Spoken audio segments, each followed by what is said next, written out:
erega buriya ikintu kijya kimbabaza kuba Kristo, iyo tukiri abakene, iyo tukiri abanyabibazo, dusenga Imana tugashyiraho umwete, tukayititiriza, tukayibuza amahwemo, ariko yamara kuduha umugisha akabwira ngo ariko Mana warukwiye kwihezaho gatoya, ukampa umwanya nkarya imigisha wampaye, ukampa umwanya nkaruhuka, nkajya Zanzibar, nkajya Maldives, nkajya i Burayi, nanjye nkaruhukaho.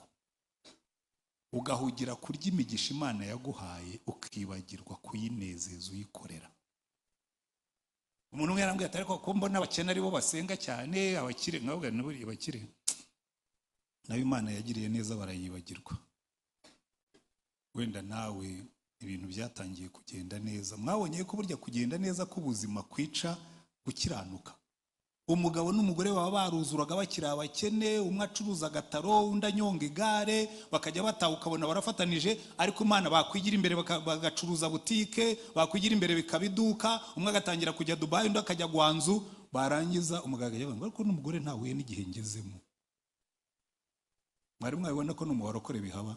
Kuba tanzi nitwa Rutayisire Antoine, ndi umupastori ukuze uri mu kiruhuko cy'izabukuru, utuye hano hirya aho bita mu Rukiri, ariko ubundi nari pastori wa paruwasi ya Remera, niho nagiriye mu kiruhuko cy'izabukuru, ariko Remera y'Abangirikani kwa bamwe bashobora, ubwo ndabizi bamwe bahise bakonja. Noneho ADEPR tugezaho twigishwa n'umwangirikani koko, ariko mwihangane ndababwira Yesu nta Yesu w'umwangirikani cyangwa umwadeperi, ubwo nimugire ikibazo. Urwo n'urwenya, ariko ngira ngo bamwe muramenyereye. Inyigisho tugiye kwiga yitwa umutima wo gukorera Imana n'inyungu dukuramo. Haleluya. Umutima wo gukorera Imana n'inyungu dukuramo turayiga duhereye ku butumwa bwiza bwa Yohana ibice 12 kuva ku murongo wa 1 kugeza ku wa 8. Hanyuma ingingo turi burebe, nkuko nababwiye ngo ngiye kubigisha nk'abazungu, turareba ibintu 4 muri iyi nyigisho. Cyambere turareba isoko y'umutima wo gukorera Imana. Cyakabiri tuza kureba n'inzitizi zibuza ibitangaza, kuko burya ibitangaza by'Imana biba mu bimwe mu bintu bidutera gukorera Imana dushyizeho umwete. Iyo umuntu yibuka iby'Imana yamukoreye akavuga tumva iyi Mana yakoze ibi bintu, nta kuntu nanjye ntazayitura nyikorera. Hanyuma icya gatatu turaza kureba inzitizi, mutandukanye ibintu bibiri, inzitizi z'ibitangaza n'inzitizi zo gukorera Imana. Hanyuma icyanyuma turaza kureba uburyo bwo gukorera Imana, hanyuma tube dushoshe. Reka rero dutangire turebe igice tugomba gusoma, ubutumwa bwiza bwa Yohana igice cya 12, turava ku murongo wa 1. Hari ikintu cyananiye pe, sinshobora kwigisha ntatanze ubuhamya. Kera ntangira gukora akazi, nari umwarimu muri universite, ndangije muri universite nabaye umwarimu, mfite imyaka 24. Hanyuma nza gukizwa. Noneho maze gukizwa njya kuri universite, ku icyo gihe nari naravuyeyo muri politike y'igihugu yitwa kuringaniza, barandinganije bamvana muri universite njya kwigisha muri tronco, ariko ubwo niyo swari urimo kurema ubuzima bushya kuri jewe, ndakizwa. Noneho nsubira kuri universite ntwaye Bibiliya, ngenda gitwaye gutya, mpura n'umwe mu barimu w'umuhakanyi, twari tumuzi, yari yarananditse n'igitabo gihakana ibintu by'Imana. Arambwira ngo ngo agahinda karakwihebesheje ngo usigaye ugenda na Bibiliya. Ntoya, ntabwo ngenda na Bibiliya kubera agahinda, ngenda na Bibiliya kuko yahinduye ubuzima bwanjye. Ngo kandi naranditse igitabo cyerekana ko ibyo bintu ari imigani y'imbura mumaro. Ndababwira nti yewe ni kiriya gitabo cyawe rero ntinaranagisomye, ntimaze kugitangaho conference 3 nereka abantu kurimo kubabeshya. Nireka nkwereke uburyo tubigenza.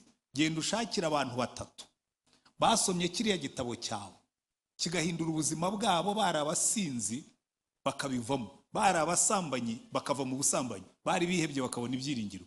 Ni jewe nzahagarara na Bibiliya yanjye nkubwire ngo ubu nari umusambanyi none sinkisambana, nari umusinzi none sinkinywa inzoga, nari nihebye none nabonye ibyiringiro. Arambwira ngo rero twumvikane ngo umuntu w'umunyabwenge uzana ibyo bintu by'ubuhamya ngo abayataye umurongo w'ibitekerezo by'umunyabwenge. Ndamubwira rero ubuhamya ni ubuzima, ibitekerezo ni inzitizi zikomeye mu guhinduka k'ubuzima bw'umuntu. ngo hari igihe umuntu yifungira mu bintu ngo ariko ngo ugende umunyabwenge ngo ubwo mureba ndi igitangaza, ukabona uri igitangaza w'umusinzi, waba uti igitangaza uri umusambanyi. Tunanirwa mu mashyi. Niyo mpamvu rero kwigisha ntatanze ubuhamya bijya bingora. Ubwo ni inkuru zishobora guhinduka ariko ubuhamya ntiburi buburemo. So twasomye twagiye ubutumwa bwiza bwa Yohana igice cya 12 kuva ku murongo wa mbere. Haravuga ngo nuko hasigaye iminsi 6 Pasika ikaba Yesu ajya i Betaniya aho Lazaro uwo Yesu yazuye yabaga. Bamutekeraho ibyo kurya bya nijoro, Marita arahereza, kandi na Lazaro yari umwe mu bicaranye na Yesu basangira. Mariya yenda igice cy'indatira y'amavuta meza nk'amadahano y'agati kitwa narada y'igiciro cyinshi cyane, ayasiga ku birenge bya Yesu, abihanaguza umusatsi we, inzu yose itamamo ayo mavuta. Nuko Yuda Iskariyota, umwe mu bigishwa be wendaga kumugambanira, aravuga ati, ni iki gitumye aya mavuta atagurwa idenariyo 300 ngo bazifashisha abakene? Icyatumye avuga atyo si ukubabarira abakene, ahubwo nuko yari umujura, kandi ari we wari ufite umufuka w'impiya akiba ibyo babikagamo.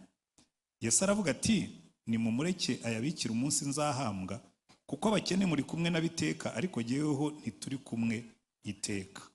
Amen. Aho Lazaro uwo Yesu yazuye yabaga. Kuko ibiri bukorwe muri iyi nkuru byose bishingiye kuri kariya karongo, aho Lazaro uwo Yesu yazuye yabaga. Haleluya. Buri ikintu kizatuma dukorera Imana nuko yatuzuye. Haleluya. Paulo yandikira Abefeso arabwira ngo twari dupfuye tuzize ibicumuro byacu, natwe aratuzura. Amina. Hano ibintu biri bukorwe byose, inkomoko yabyo, inkomoko yo gukora umurimo ishingiye kuri aka karongo gato, aho Lazaro Yesu yazuye yabaga. Kuko igice kibanza cya 11 ntari butindeho nkuko nababwiye, ni inkuru ya Yesu azura Lazaro. Nako yego. Ariko mbere yuko azura Lazaro, Bibiliya iratubwira ngo muri Luka 11 ngo Yesu yakundaga uyu muryango wa Marita na Mariya na Lazaro b'i Betaniya. Haleluya. Kuko nimureba neza biratangaje cyane, kuko Yesu yari umuntu uzwi cyane, yari umwigishwa uzwi kandi ukunzwe. Ariko kubona iyo yajyaga i Yerusalemu, kuko Betaniya hari nko muri kilometero 2, agenda aho kugira ngo arari Yerusalemu, akavuga ati reka ntabwo nshobora kurari Yerusalemu ntasuye Marita na Mariya na Lazaro. Ntabwo tuzura urugo aho ababyeyi bari baragiye, ariko nkunze kuvuga yuko Mariya na Marita na Lazaro bari abana b'imfubyi bibana, ariko Yesu akabakunda akajya iwabo.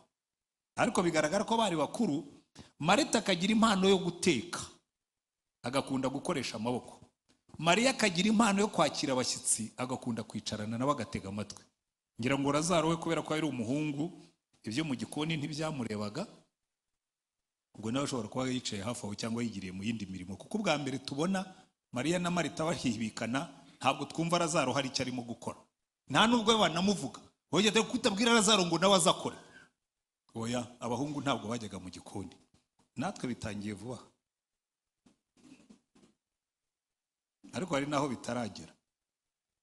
Mu gikoni hajya abagore n'abakobwa, nko kuza ugasanga pastori ndi mu gikoni. Hariho n'igihe rwose wajyayo madamu akavuga ati se uko ko uje mu gikoni, aho ari gusangira uri mu gikoni baravuga ko mirimo yananiye se. Noneho uko Yesu yajyaga kwa Mariya, iteka ryose muzabona Marita mu mpano ze yabaga arimo gukata ibitunguru na tungurusumu, yafashe ipanu n'imbabura, ari mu gikoni, kuko impano ye yari uguteka. Buriya nabyo hari abazi gukorera Imana n'amaboko yabo. Njya numva abakristo benshi, abapastori nawe njya mbibumvana, niho abakristo babikuye kuvuga ngo jewe rero ngo ndi Marita, ngo ibyo bintu byo gusenga cyane. Nkavuga ntukavuge ngo uri Marita. Impano yawe niba ari ugukoresha amaboko yawe ukorera Imana, uzahemberwa icyo ngicyo. Ariko impano yawe niba ari ukwicara ku birenge bya Yesu ukaba umunyamasengesho, ukaba umuhanuzi, ubwo nawe nicyo ngicyo wahamagariwe. Buri mpano yose ifite agaciro n'umumaro muri uyu murimo w'Imana. Haleluya. Njya nkunda kubwira abantu, hari igihe twigeze kujya kubwiriza ubutumwa muri za 98, hari hakitwa Ikibungo, ubu ngubu n'Ingoma.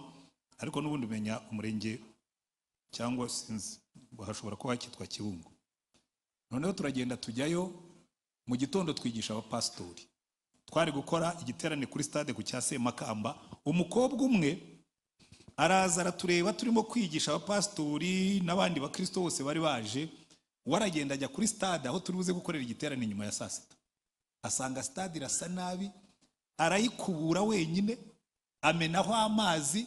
Twagiye kujyayo saa 8 ayirangije, ariko asa n'akavurivundi kubera ivumbi yatumuye. Hanyuma n'izina rigenda cyaryibuka, ariko si ngombwa ko ndivuga. Ndamuhamagara ndamubaza, ariko ninde wakubwiye ngo uze gukubura stade? Arambwira ati rero buriya jyewe ngira impano yo gutegura. Ati nicaye hariya nkurikira inyigisho, atari ko bigejeje saa 4 nibuka ko nta muntu numwe wibutse ko igiterane kiri bubere kuri stade, kandi maze iminsi nta cyahakorerwa. Ati nza kureba uko imeze. Ati ndaza nsanga ibitaka birarunze, ati ndaza nsanga stade irasa nabi, ati mba nshatse indobo, ati mba nshatse imyeyo, ati ndakubura, ndangije ndakuropa. Ndavuga nkubwire, nitubwiriza ubutumwa uyu munsi abantu bagakizwa. Umunsi Imana izampembera ko nabwirije, izaguhembera ko wakubuye aho abantu b'Imana bicaye. Buriya Marita afite umuhamagaro we na Mariya afite umuhamagaro we. Ahubwo reka nkubaze ikibazo, mu gukorera Imana umuhamagaro wawe ubaheye? Kuko hari umuntu utajya yibona mu bintu by'amasengesho, cyane cyane abantu b'abagabo. Buriya abagabo bafite ukuntu bateye, iyo ushaka ko abagabo bahaguruka, bahagurukiriza ikintu kiremereye. Naho nubabwira ngo tuzirirwa mu masengesho, bamwe azakagenda bari byiza gusenga, ngo ariko kwirirwa yo. Abagabo mutekereza mutyo muraho? Kuko ndabizi ndi umupastori nayoboye abagabo n'abagore n'urubyiruko. Abagabo bageze mu myaka runaka iteka ryose bahaguruka iyo babwiye ngo hari ikintu kiremereye tugiye guterura. Nimuterura inyubako nk'iyi ntuzibagirwa abagabo. Abagabo bumva bikomeye iyo babahaye ikintu kiremereye. Nahoze mbwira abo twateranye mbere, Mariya na Marita na Lazaro niho nyiri. Iwacu aho nayoboraga hari i Remera mu Giporoso, habaga urwondo rwinshi. Nkajya mbwira inama ya paruwasi, ariko dukwiye gukura urwondo hano. Icyo gihe bari batarashyiraho amategeko akarishye y'umuntu uzana ibyondo mu mujyi. Ngo muri kino gihe ufite ibyondo nta n'ubwo waguha icyangombwa. Noneho ariko inama ya paruwasi nkabona ntibashaka guhaguruka, ko byari gutwara amafaranga agera muri miliyoni 70 n'izindi. Hanyuma nkajya nsenga Imana, nzemeza aba bantu nti umunsi umwe rero Imana iransubiza. Hagwa imvura, imodoka zose zirasaye, ndahagarara ndazireba zasaye. Iyanjye yari ahantu hitaruye nta kibazo yari ifite. Ndavuga uyu munsi abagabo barahaguruka tu. None waza umugabo umwe araza ati, ariko pastor nta soni bigutera kubona twahindutse ibyondo duparitse mu byondo? Ndavuga no Imana ishimwe iragahora igusha imvura nk'iyi, imodoka zanyuze isaye ahubwo zitebe. Turi murishimira ko imodoka zazo noya. Ndakozwe isoni no kubona abantu b'abagabo nkamwe bambaye amakositimu muparika mu cyondo. Ufite umutwaro w'icyondo, ndabigushinze. Proje yawe ndayibatije, nyise bye bye cyondo. Ku cyumweru nzayiranga, mbwira abantu bose ko ari we coordinator. Nufata umuntu w'umugabo ufite we n'uwo mutima ukamushinga icyo kintu, azagiterura utangare. Ko ba Marita bakoresha amaboko, ba Mariya bagakoresha amavi, ariko byose byaterana Yesu akanyurwa. Haleluya. Twebwe twubaka urusengero, nari mfite abantu bashinzwe ku rusengero. Bamwe hari abantu badafite amafaranga, ariko mpamagara ubwitange narabwiye ni abantu mukunda gusenga, nkeneye ikipe y'abanyamasengesho, mukajya muza mukicara hano mugasenga cyangwa mukaharara. Nibyo ngibyo nabyo twabihemberwa cyane. Muzicare hariya mujye musengera iyi proje, nibyo Imana izakwandikaho. Ariko namwe abandi, buri muntu wese atanga icyo afite. Ba engineer umwe arambwira turi urusengero nzi gushushanya, bari kubaca miliyoni zitari munsi y'8-10 kugira ngo barushushanye barubarire. Nzarushushanya ku buntu. Ubwo Marita bagiye mu kazi. Abandi bagabo baraza bakavuga ati, twebwe ikintu kijyanye no gushaka cash turarindwa. Nubwo mbashinze cash, nigiye nzajya nkora akazi ko kubwiriza no gutera abakristo umwete, hasigaye muze mukora akazi kanyu. Buri muntu wese wicaye mu hano, ubwo reka nkubaza ikibazo twihuta tujya ku ngingo ikurikiyeho. Ukora iki mu murimo w'Imana? Umaze iki?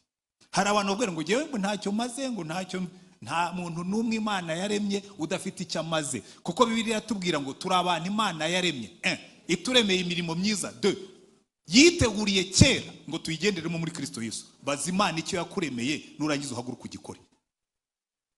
Amen. Marita yari yaremewe guteka, agatekera Yesu. Yesu yarya akavuga ati ariko harakaho Marita uteka kabisa.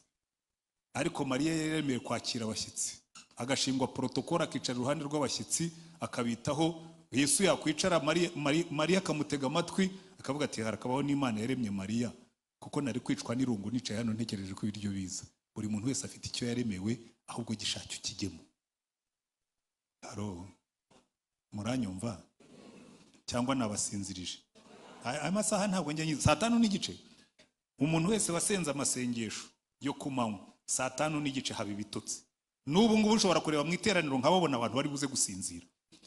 Uri buze gusinzira umubona kare, aratangira akajya mu mwuka, ukajya ubona agira gutya.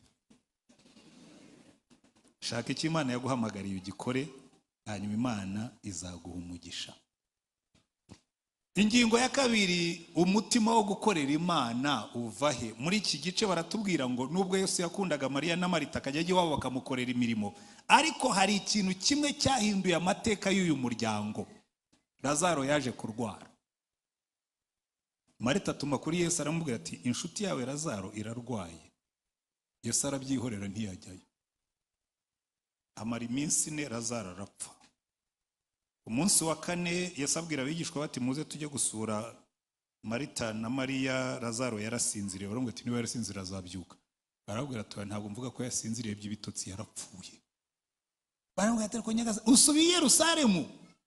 Ati muze tujye kureba Lazaro, yewe yarapfuye. Noneho basubiyeyo basanga Lazaro yarapfuye koko.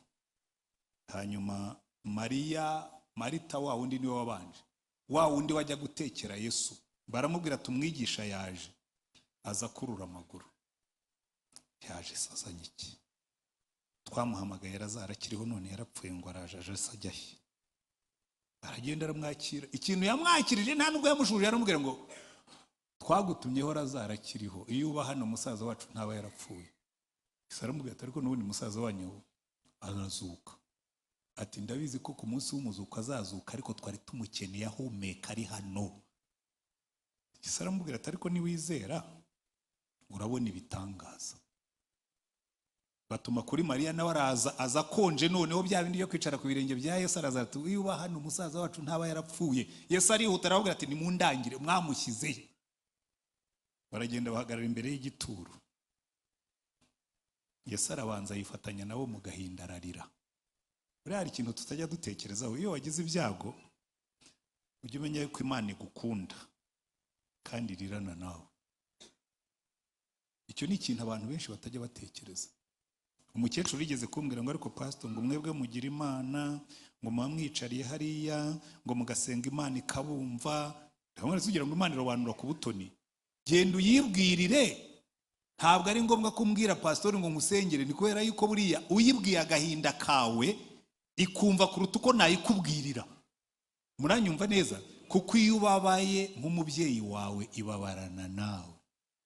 Iyo urimo kurira itega amatwi. Ngo umuntu umwe yari yasezeranye n'Imana ko bazajya bagendana, iramubwira ati tuzagendana n'ubundi nakuye ko ntazagusiga ntazaguhana. Noneho umunsi umwe ngo aza kurota inzozi, abona umurongo w'ubuzima bwe. Abona ahantu yagiye agendana n'Imana hari ibirenge 4, akavuga ati hariya nagendanaga n'Imana. Ariko agera ahantu akajya kubona akabona ibirenge by'umuntu umwe, ariko buri Imana yari yagiye hehe. Yitegereje neza asanga ahantu hari ibirenge 2 gusa, asanga n'ahantu yabaga afite ibyago byinshi. Abazimana atari ko twasezeranye kutazansiga, kutazampana, kucyaho nagize ibyago byinshi, wantereranye nkagenda genyine. Reba biriya birenge. Imana yamubwira ngo rero buriya no kureba nabi. Hariya hari ibirenge by'umwe aho kuba ibya 2. Ibyago byakubanaga byinshi nkaguterura nkagushyira ku bitugu ngo bitakumira bunguri, biriya ni ibirenge byanjye si ibyawe. Hari Imana yaducishije mu bibazo, hari Imana izaduheka mu bibazo, hari Imana twabonye. Ariko utarabona Imana mu bibazo buriya ntarabona Imana. Kuko icyatumye Yesu areka Lazaro akabanza gupfa kwari kugira ngo Mariya na Marita babone igitangaza cy'Imana iza byarenze igaruriro. abantu bakavuga ati noneho rwose sefini, noneho ibimubayeho ariheba pe, ariyahura. Wajya kubona bakabona uragenda, uyabigenje ati ngo agende. Hari Imana yagendanye nawe, hari Imana yagutabaye. Iki gihe Yesu yaraje asanga Lazaro yarapfuye, aravuga ati nimukureho igitare. Inzitizi y'ibitangaza ya mbere burya, hari n'umuntu wabimbajije nyuma y'iteraniro rya mbere, arambwira ati ariko kiriya gitare ni igiki? Nawe ni burya inzitizi ya mbere iba mu mitekerereze. Kubera yuko uricara ukabona ibintu, Satani akaza kuvuga ati igitare cyagiyeho bateyeho n'ubushishi ntibishobora gutungana, byararangiye. Rimwe na rimwe ndetse akubwira ngo yahuri. Njya ntangazwa n'abakristo bambwira ngo bakireje kwiyahura ufite Yesu. Niyo wapfa uzareke upfire mu biganza bye, ubwire Satani ngo rero Satani nkubwire, niyo wagira ute ongera ibibazo. Uko wongera ibibazo ndongera kujya muri Yesu. Uko wongera ibibazo ndusheho kumusenga, uko wongera ibibazo ndusheho kumwihambiraho. Satani azagera avuge turubayizi uriya muntu ni mumureke, kuko turimo kumusunika. Muzitegereze kuko turimo kumusunika, muzitegereze Yobu. Ibyago byaramukubise Satani yamusabye, kuko Imana yaravuga ngo Yobu mugaragu. Imana ikavuga ngo genda ubimuteze, kuko mu bibazo binini niho uzakura ubuhamya bunini. Muzumva abantu bose dukunda kumva ubuhamya bwabo ni abantu banyuze mu bibazo bikomeye, ni abantu banyuze mu bukene burembeje, ni abantu banyuze mu ndwara za kwihebesha, ariko Imana ikamukurayo mu kibazo kinini, out of the big test hakavamo a big testimony. Muri cya kibazo kinini hakavamo ubuhamya buremereye. Haleluya. Erega icyatumaga ngo abantu benshi b'Abayuda bari bateraniye hariya i Betaniya ngo baje kureba Lazaro uwo Yesu yazuye, kuko hari ubuhamya muri buriya rugo, kuko hari icyo Yesu yari yahakoze. Niki Yesu yakoze mu buzima bwawe? Niki kiguhesha ubuhamya? Ariko kugira ngo Imana ikore igitangaza no kukuraho igitare, Yesu aravuga ati nimukureho igitare. Bakuyeho igitare, Yesu arahamagara Lazaro arazuka. Hari ibintu tujya dushyira imbere yacu, nako ni na Satani ubihashyira, akavuga ati rero iki kibazo cyawe ndebe uko bimeze, ntabwo gishobora gukemuka. Ahantu Satani dukubitira mu mitekerereze yacu. Na Mariya na Marita babwiye Yesu, ngumva Yesu, iki gitare uyu muntu aranuka, ntabwo bishoboka, ibyo kuzuka byararangiye, yarapfuye, mureke abore. Zavuga ati ariko hindura imitekerereze yawe, nimukureho igitare, nicyo nakubwiye. Bagikuyeho Lazaro arazuka. Sinzi aho ufungiye, sinzi ibyo Satani agufungiyemo, sinzi ibikubuza kujya imbere, ibikubuza kuhindura imitekerereze. Mujya mwumva abantu bakubwira ngo umuntu afite karande murazizi? Iyo nyigisho ya karande bigezweho. Njya mbwira abantu burya karande ntibaho, habaho umurage w'imitekerereze mibi tugenderamo igahindura ibyo dukora byose. Inyatsi ntizibaho. Aravuga ati ngo ngira inyatsi. Abantu benshi baje ngo basengere ngo Imana ibakoreho inyatsi. Ndabona reka tubanze turebe ariko imitekerereze yawe. Uzi ko uriya nda amafaranga nanjye ntajya njya mu barokore. Nda amafaranga abarokore baba bakene. Uzi impamvu? Barakubwira ngo amafaranga ngo ni umwanda wa Satani. Nanze gukoresha ijambo ribi. We wantuka kazi wawe, kandi twese tuyatwara mu mufuka. Wabonye umuntu utwara umwanda mu mufuka? N'ubu na hano nyafitemo. Umuntu ngo ni umwanda wa Satani. Umwanda wa Satani ntangiye unyise umwanda sinajya nzi wawe. Imitekerereze yacu iganisha mu bukene. Muzumva iteka ryose iyo dutekereza twifungira mu kintu, nawe ibindi wabireka Mana, nawe ibindi yabireka. Ko mwagiye musenga neza. Imitekerereze yacu niyo nzitizi y'ibitangaza byacu. Iyo umuntu akubwiye ngo afite inyatsi, uzamubwira uti ariko reka twicare tubare inyatsi uherutse kugira. Hari umuntu twabikoranaga ejo bundi, ndamubwira ariko mbwira, ukorera amafaranga ngahe? Arambwira. Ayo uheruka guhembwa se wayakoresheje iki? Arandondorera ayo yatwerereye mu bukwe, ayo yishyuye inzu, ayo yakoresha agenda muri bisi, hanyuma yose arashira. Ndamubwira se ufite inyatsi cyangwa ufite ubukene?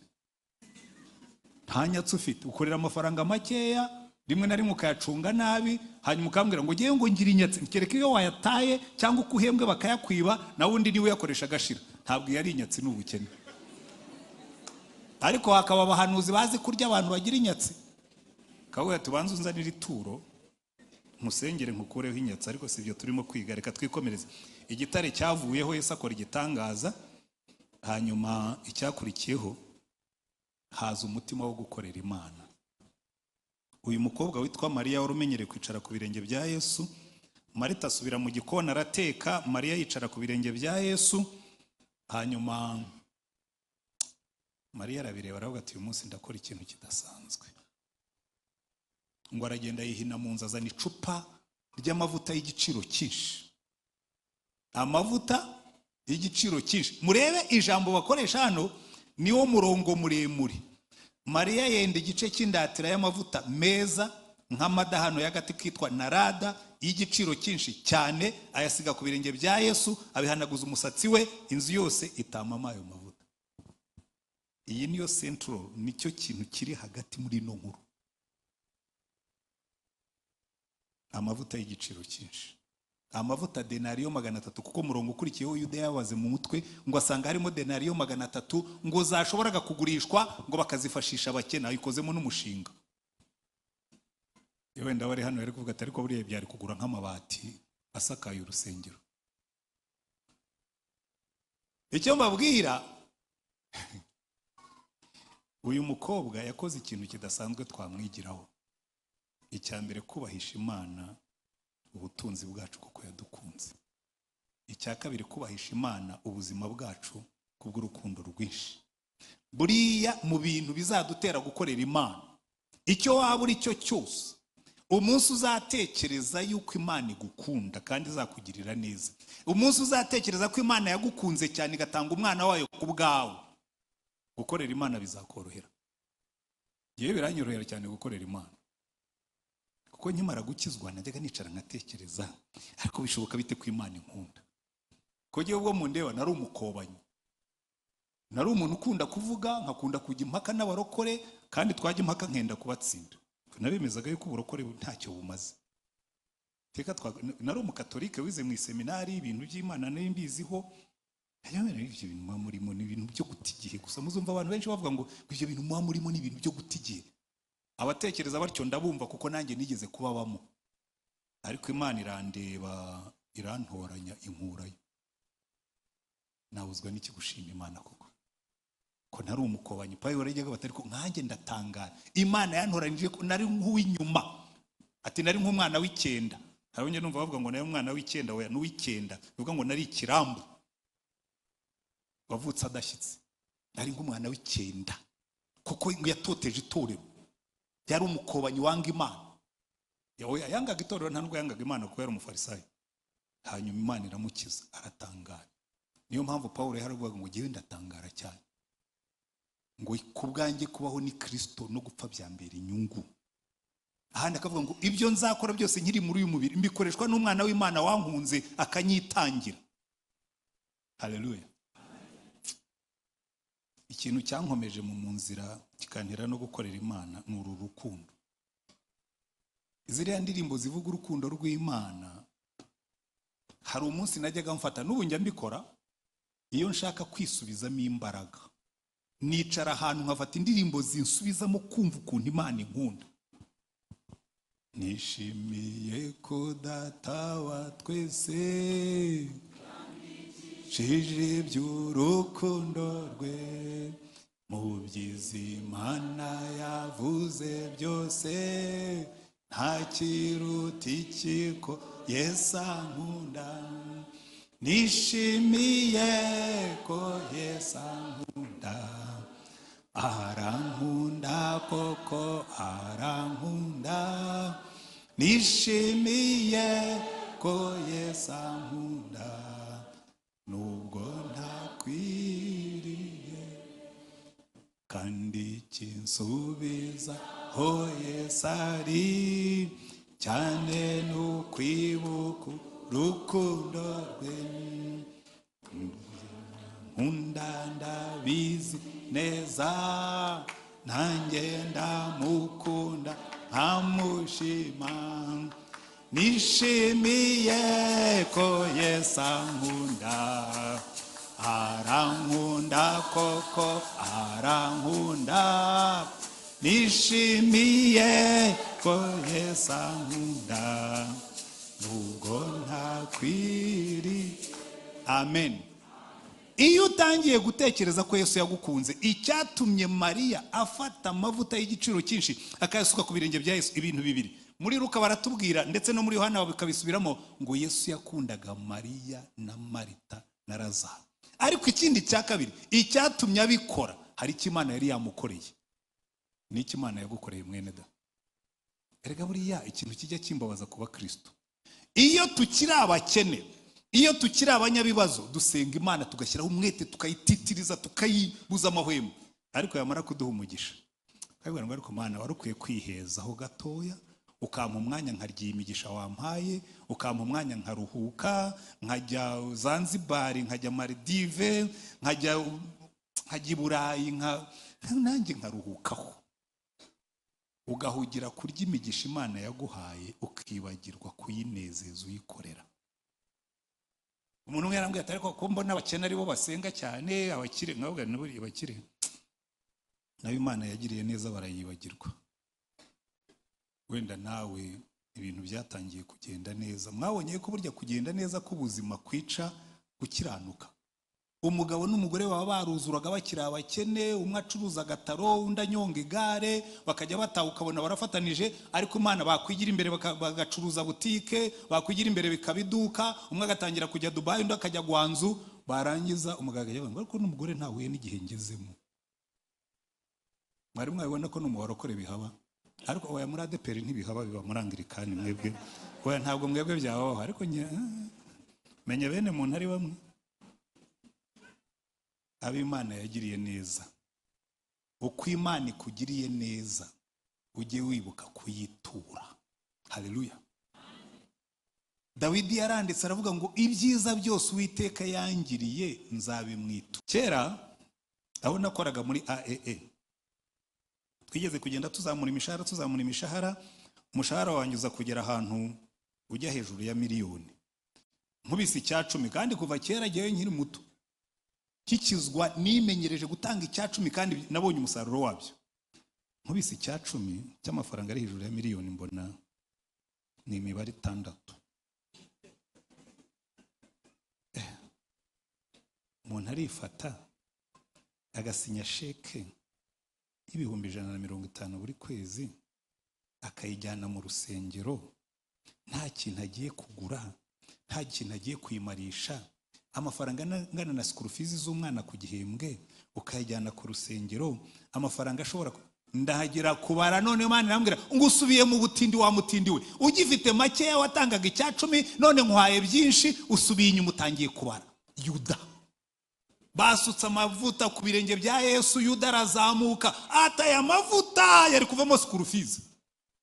Haro hari Yuda tugendana muri twe, buri muntu wese aramugira. Hari na Yuda wo hanze, abantu baratureba bakabona turi ibigoryi. Ngo ariko abantu barifata ngo bakajya mu rusengero, ngo bagafata amafaranga yabo ngo bakayaha pastori. Ntabwo dutanga ibyacumi tubiha pastori, mumbabarire. Imana ivuga ngo mujye mu icyacumi, ntabwo icyacumi ari cya pastori. Pastori yaba umwana mwiza, yaba umwana mubi, yankunda yanyanga, ntabwo azambuza gutanga icyacumi. Kuko icyacumi cyangiye iyo nkishyize hari, ariko reka mbigisha ahubwo ikintu. Ntugatanga icyacumi rwose ngo kigende gutyo. Nufata telefone yawe ujye ubanza uvugane n'Imana, ubwire ngo rero Mana, muri iyi telefone kuri momo harimo ikintu, kandi ibi byose ibyo mfite ni we wabimpaye, n'ibyo ndibyo ni we wabimpaye. None Mana, aya mafaranga ndayakoherereje, kandi ubwo nyohereje nkoze ibyo wantegetse gukora, nawe nkorera ibyo wasezeranije kuzakora. Haleluya. Jeni buriya niko nyasengera amafaranga. Iyo watangiye gutekereza gutyo, wumva wowe n'Imana mubirimo, kandi ukabuzi ngo hari icyo Mana, hari icyo untegerejeho, nanjye hari icyo nkutegerejeho. Ngewe nkitangira gutanga icyacumi, kuko ndimo ndasoza, nari umukatolika, kandi buriya muri katolika ntibatanga icyacumi, ariko nakijwe nsoma Bibiliya. Noneho uko nsomye Bibiliya nkagira ahantu nkasitara ku cyacumi, ngeze aho nikoraho etude biblique systematique guhera ku itangiriro kugeza ku byahishuwe. Noneho mfata icyemezo cyo kujya ntanga icyacumi, ndagenda njya kwa padiri, mushyiriye icyacumi. Icyo gihe nahembwaga 25,000, yari umupadiri w'umuzungu ari kuvuga ikinyarwanda, namubwiye nti padiri narinzanye icyacumi, ati cyo ni igiki? Ni icyacumi nyine. Ati ni igiki nyine? Nasomye muri Bibiliya yuko umukristo agomba guha Imana icyacumi cy'ibyo yungutse byose, kandi Imana nayo ikamuha umugisha. Oya, twebwe tuzi ituro ry'umukristo n'ituro rya kiliziya, ibyo by'icumi ntabyo tuzi. Ntabwo rero namenye uko mbigenza. Ndabona nakugeze nabone ko ubone ko atari padiri wabinyigishije, ko kariya kabokse baturiramo kanshi imbere buri gihe, buri kwezi nzajya nyashyiramo. Ariko nsezerana n'Imana kuko nari nabisomye, ndabibwira numva rero Mana ngiye kujya nkuha icyacumi. Hari ibintu ndambiwe mu buzima bwanjye. Mfite umuntu witwa Nyirinzu. Iyo ukwezi kwajyaga gushira, Nyirinzu yarazaga agakomanga ku idirishya, Rutayisire Antoine karame, ndashaka kukwibutsa yuko ejo bundi ukwezi kuzaba kwapfuye, nzasange amafaranga yanjye uyafite. Abasore twabanaga n'igihe wabikaga amafaranga kugiye ntanywaga inzoga. Nsezerana n'Imana, ndabibwira Imana hari ibintu ndambiwe. Umunsi nzaba mfite umugore, ndyamanye n'umugore mu gitanda, ntihazagira umuntu nkomangira ku idirishya, byabara agasuzuguro. None ndabibwira ni rero ngiye kujya nkuha icyacumi, ariko nanjye ninjya kurongora uzampa inzu. Uko ntanze icyacumi nkabwira Imana, iyi ni avance ku nzu, ndaguha icyacumi ariko nawe ukampa inzu. Uko nsenze natanga icyacumi, umva Mana ndakwibutsa ibyo twasezeranye, ni icyacumi nanjye ukampa inzu. Icyo nakubwira nuko narongoye nyifite, ubwo inkuru ndayihina. Hano mu mujyi mvuye Rurindo ngura inzu hano mu mujyi. Ariko ntimugire ngo narayitoraguye. Hari abantu bigisha kugira ngo inzu zayitoragura. Ikintu Imana ikora, yaravuze ngo nzaha umugisha imirimo y'amaboko yanyu. Ariko icya kabiri, igakuzigamira ibyo ushaka kugeraho, ubibare. Ikamubwira ibyo by'uko nabikoze kuko nabwo ndimo ndabigisha. Nahamagaye muramu wanjye yabaga hariya ku Kimisagara. Ndabona ngo umuntu ashaka inzu i Kigali, kubera ko nari umwarimu, yumvaga wenda ashaka nka twatuzu dutoya, dufite icyumba kimwe hano cyitwa salo, n'ikindi hano, n'ikindi ucamo ugatunguka inyuma. Ndumva iyo ngiyo ntabwo yabihagije, ndashaka inzu. Ati noneho mbwira yabiteye iti, ntukanshakira inzu ifite salo nziza nini, ifite nk'ibyumba nka 3, ifite na cuisine yo mu nzu, ifitemo na douche na toilette. Rwumva nari umurisansiye rega, nakoreraga amafaranga mpembwa umushahara. Arambwira ati ufite nk'ibihumbi 800, 750, ariko mwibukirwa ni muri 80 na muri no minsi sinzi ko wayigondera kuri nta n'ugwagura n'ikibanza. Hanyuma ndabibara ndavuga ntubu rero mu myaka 5 kugira ngo mfite ibihumbi 750, nuko buri kwezi nibura nzigama n'ibiri 12,000.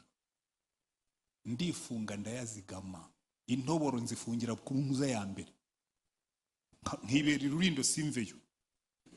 Ingendo ndazigabanya, sinanywaga inzoga, akora akazi ko gusa gutanga icyacumi n'andi make ya pocket money, hanyuma hasigaye nka Rurindo. Icyo nababwira, Imana yarabikoze. Ariko nutanga icyacumi, ntuvuge ngo wenda nimbi, oya, nubona amafaranga 5, ujye ubwira Imana uti rero sinzi ukuntu ndi bwo iki cyacumi cy'amafaranga 5, ariko naba ari 10 uyiherimo, kandi urivugireho amagambo. Bire ngo Mana wampaye 10 nanjye ndaguha rimwe, niko wavuze, ni icyacumi cy'ibyo mpaye. Naba menshi, ngewe nasezeranye n'Imana ko nimpa miliyoni ibihumbi 100 nzajya mbiyiha, nimpa miliyari. Umuntu yambwiye ngo Imana iguhaye miliyari watanga miliyoni 100, uyimbwirira izayampe nzaguha igisubizo.